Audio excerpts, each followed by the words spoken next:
I'm Dr. Leslie Tay and this is my wife. Hello, I'm Lisa. Today, we want to tell you the story of Yong.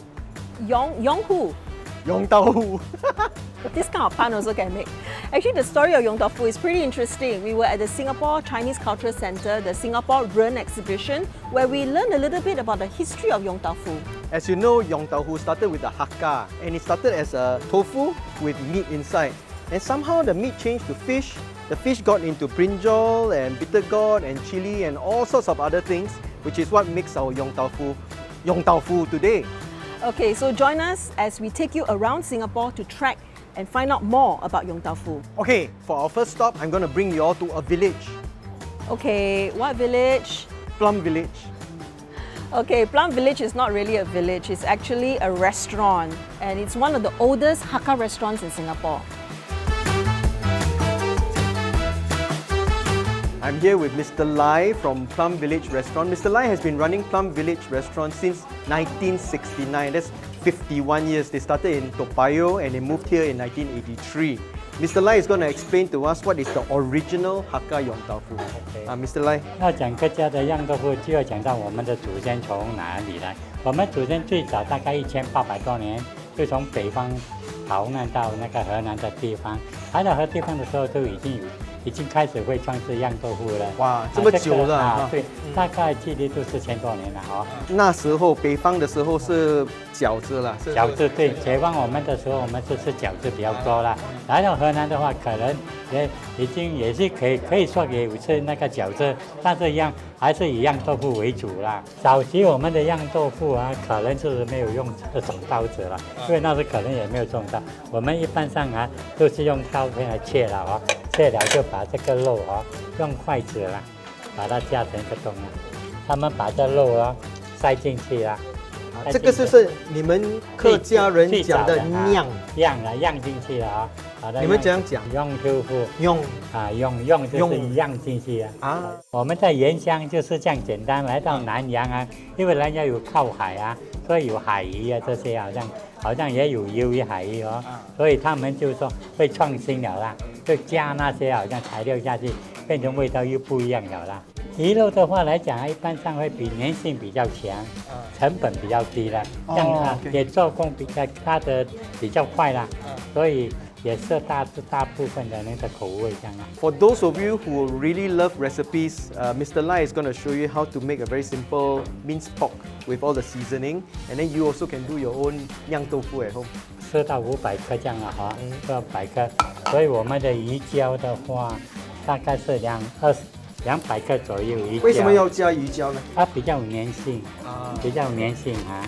然后我们就会放一点那个薯粉，我们就把那个鸡蛋打下去，因为客家人比较喜欢用那个鱼露啦，所以他们都是加鱼露的比较多啦。然后我们就加一点那个胡椒粉还有他们有些喜欢说来到南洋的话，他们也会用一种海味啦，像这种扁鱼啦 ，tipo 啦，扁鱼这个也是潮州人很喜欢用。这我们已经完全变了啦，这个当地的口味我们就叫 tipo 放下去比较香。然后我们就是这样子，把它搅成那个泥状啦。You need to smack it a few times to give it that texture, a bouncier texture. You just open up a little hole with your chopstick, and then 这样酿下去，酿进去这样，就是刀就会比较快了酿豆腐 ，There you go. Wow, so you had a really nice chat with Mr. Lai, yes? That's right, and I even made this 酿豆腐. How come there are two types of Yong Tau Foo here? Well, this is the original version, which is basically in a soup. And then when they came over to Nanyang, then they did this version with the oyster sauce. Oh, Because oyster sauce is something that is only people who are near the sea will do. The Hakka people were mountainous. They lived in the mountains. So all the good land has already been taken by all the inhabitants, right? So they use pork, they don't use fish. But as you can see today, they've already added a little bit of fish paste into the meat and also added some soulfish powder. So already the Nanyang influence is already inside the Nyang Tofu. But if you're talking about the most original Nyang Tofu, it's this. It's just tofu with the minced pork. In Singapore, it's called Hakka Yong Tau Foo.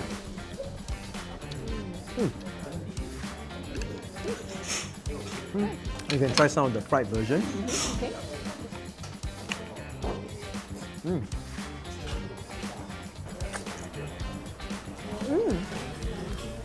The fried version is of course nicer. If you've never tried this original Hakka Yong Tau Foo, come over to Plum Village, you can experience it here. Well, we check out our fish paste one. I know a place that sells fish paste Yong Tau Foo, and they've been around for many, many years. And this place got a lot of cows. Cows?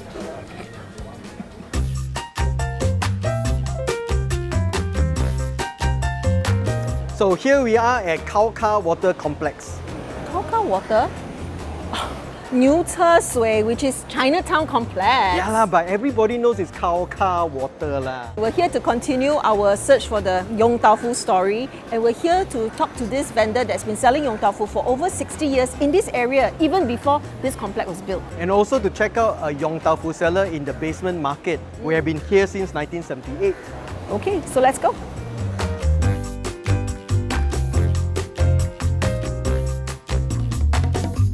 What kind of Yong Tau Foo do you do? I mean, I noticed that you're doing mainly fish, right? Yeah. But the original Hakka Yong Tau Foo is using meat. So how do you change from meat to fish? According to my mom, is because they say the pork got some problem. That's why they try to remove it. Now more people are more healthy in taking just the fish.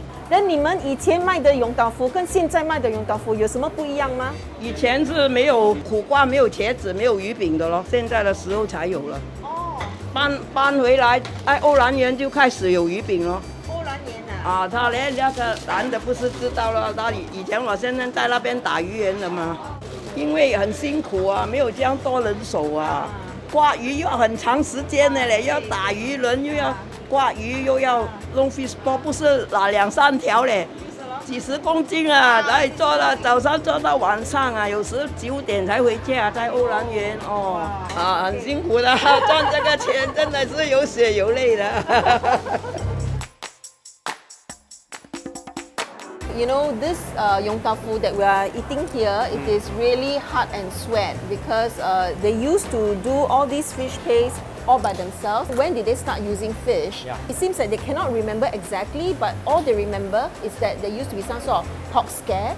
And at the same time, I think these days people are more health conscious, so they prefer to eat fish. In fact, I managed to meet an old man, you know.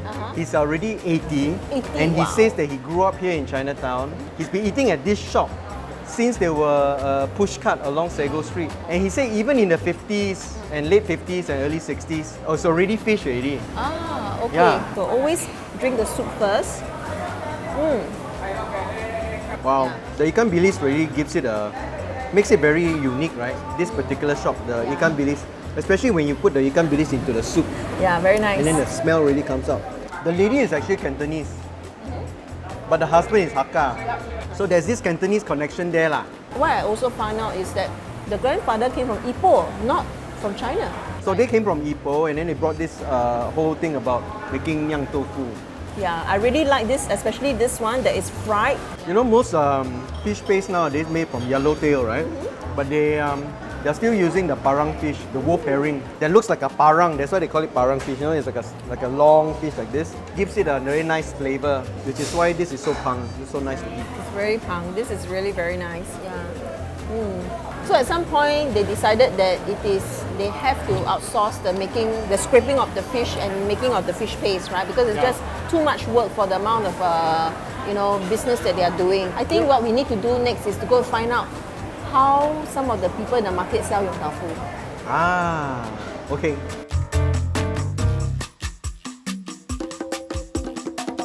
The special thing about Yong Tau Foo is there's a kind of dish that you can actually buy from the market yourself and then go home and cook yourself. So I'm here to check out Chinatown Yong Tau Foo that has been here since 1978 to see whether I can uncover a little bit more about the Yong Tau Foo story. 这个就是酿啦，他们说酿就是这样啦。对，这个是什么鱼啊？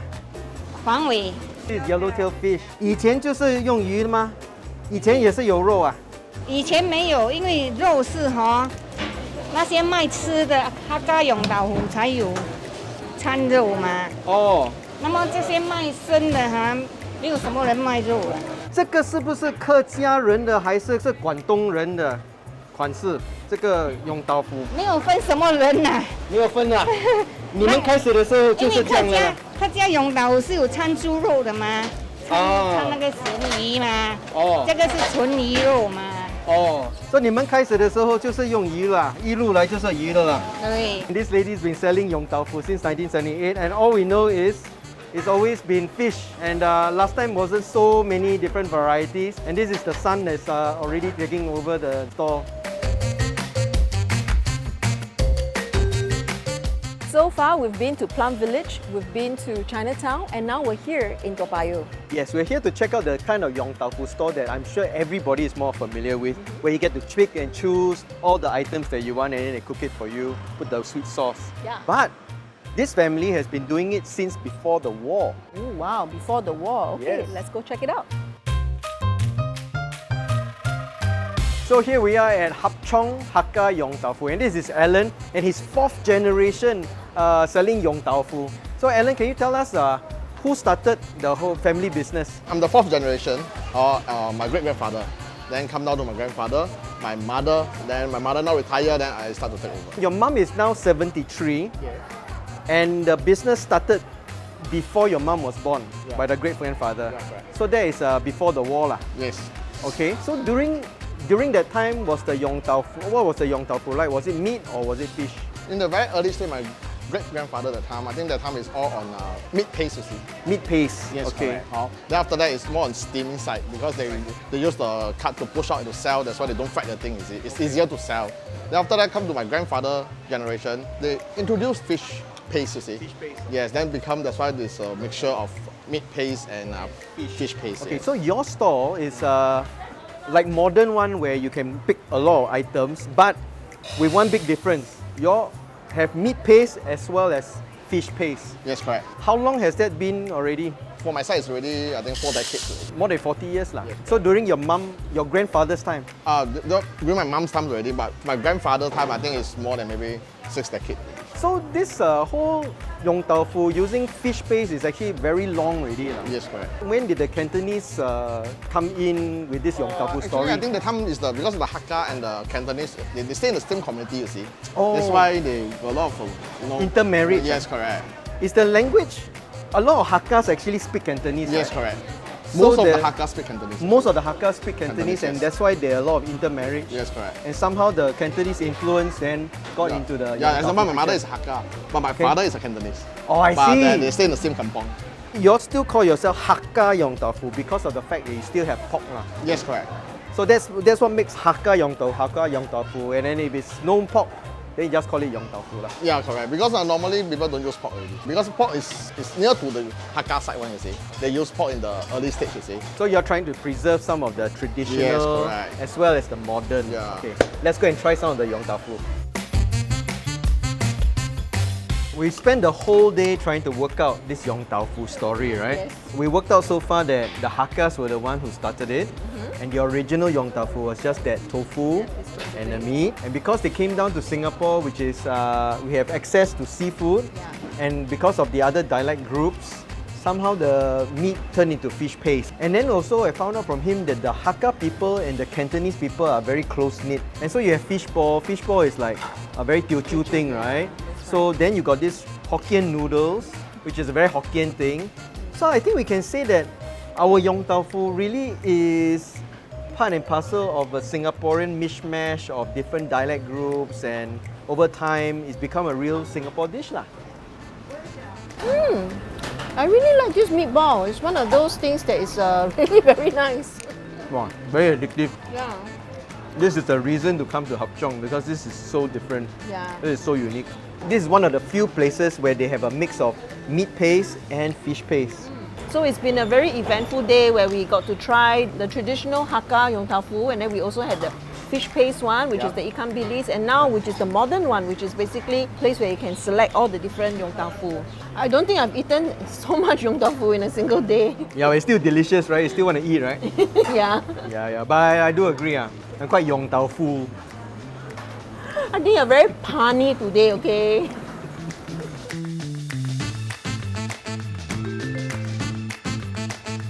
So we're back here at the Singapore Chinese Cultural Centre where the whole idea of the Yong Tau Foo story started. That's right, when I first heard about this Singapore Ren exhibition, I didn't think it was so interactive, so fun.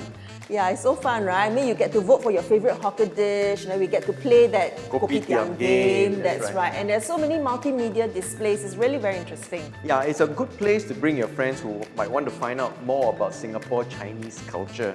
In fact, our kids need to find out more about Singapore Chinese culture. You know, and the best part about this exhibition that it is free. What's the next hawker dish that we should be uncovering? Maybe you can tell us. Signing off. Goodbye.